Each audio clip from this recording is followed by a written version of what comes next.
زندہ آدمی کو سوئی چبو چیخ نکل جائے، مردہ کو خنجر مارو ٹس سے مس نہ ہو، جس کا دل زندہ اللہ اکبر اللہ اکبر یہ آواز دفتر سے اٹھائے گی، بستر سے اٹھائے گی اور نماز کو لے جائے گی۔ جس کا دل مردہ ہوگا وہ اذان پہ اذان سنے گا، ٹس سے مس نہ ہو۔ ان فی ذلک لذکری لمن کان له قلب، یہ قرآن نصیحت ہے، پڑھنا مبارک، یاد کرنا مبارک، چومنا مبارک، اصل تو نصیحت ہے، نصیحت ہے، لیکن کس کے لیے؟ جس کا دل زندہ ہے۔ مردہ دل کے لیے قرآن نصیحت نہیں۔ دلوں کو زندہ کرنا کس سے؟ اللہ کی عظمت بھرے، اللہ کی محبت بھرے، حضرت محمد صلی اللہ علیہ وسلم کی محبت دل میں آئے، جنت کا شوق آئے، آخرت کی فکر آئے۔ یوم لا ينفع مال ولا بنون الا من اتى الله بقلب سلیم۔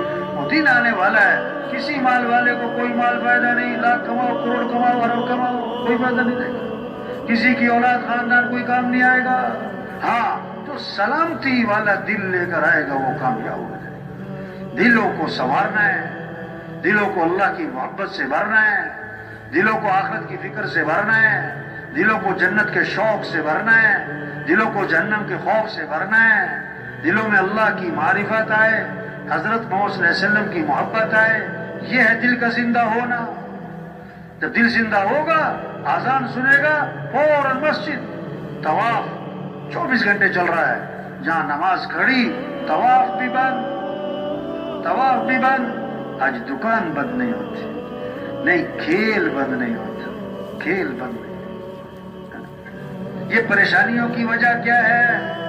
ما اصابکم من مصیبت فبما کسبت ایدیکم، جو بھی تم پر مصیبت ہے وہ تمہارے گناہوں کی وجہ سے۔ مال کی کمی سے پریشانی نہیں ہوتی بھائی، چیزوں کی کمی سے پریشانیاں نہیں آتی۔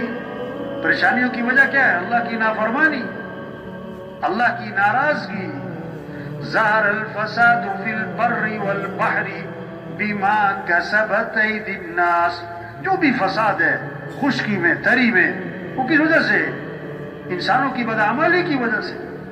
ایک صحابی آئے، عرض کیا حضور فلاں آدمی کا مال تھا، سمندر کے کنارے پانی کی لہریں آئیں، سامان بہا کر لے گئی، نقصان ہو گیا۔ آپ نے کیا فرمایا؟ جو مال بھی ضائع ہوتا ہے خشکی میں یا تری میں، وہ زکوٰۃ روکنے کی وجہ سے ہوتا ہے۔ زکوٰۃ نہیں دی ہوتی، زکوٰۃ نہیں دی۔ اس لیے آپ نے فرمایا اپنے مالوں کی حفاظت کرو، اپنے مالوں کی حفاظت کرو۔ کس کے ذریعے؟ زکوٰۃ ادا کر کے، زکوٰۃ ادا کر کے۔ اپنے بیماروں کا علاج کرو، اپنے بیماروں کا علاج کرو۔ کس کے ذریعے؟ صدقے دو، صدقے دو۔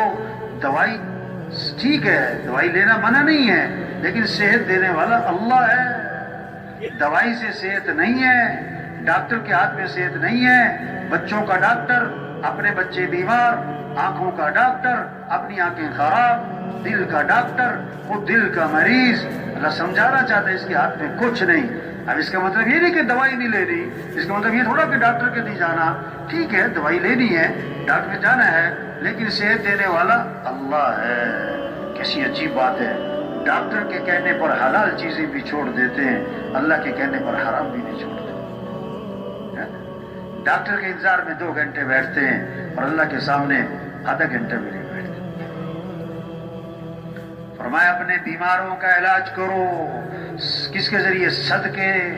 اور مصیبتیں آ رہی، مصیبتیں آ رہی، پریشانیاں آ رہی، موجوں کی طرح، سمندر کی موجوں کی طرح پریشانیاں ہیں، مصیبتیں ہیں، ان کا دفاع کرو، ان کا استقبال، ان کے سامنے کھڑے ہو۔ کس کے ذریعے؟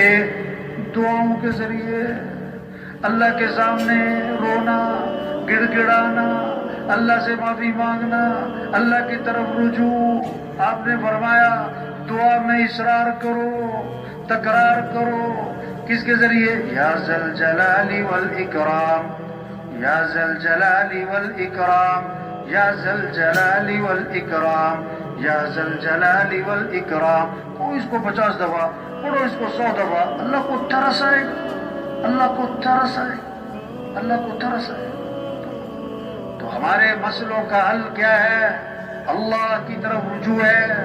ہمارے مسئلوں کا حل نماز ہے، اعمال ہے۔ زندگی مال سے نہیں بنتی، زندگی اعمال سے بنتی ہے۔